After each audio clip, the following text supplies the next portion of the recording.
Hey guys, in this video I'm gonna let you know how to permanently delete Skype account. It's simple. First of all, you need to log in your account into the Skype mobile app.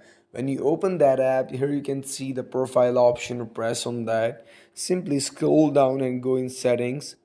Here you can see the account and profile. Press that option. Simply in the last you can see close your account and delete your Microsoft account. Press on that. Just wait for a while.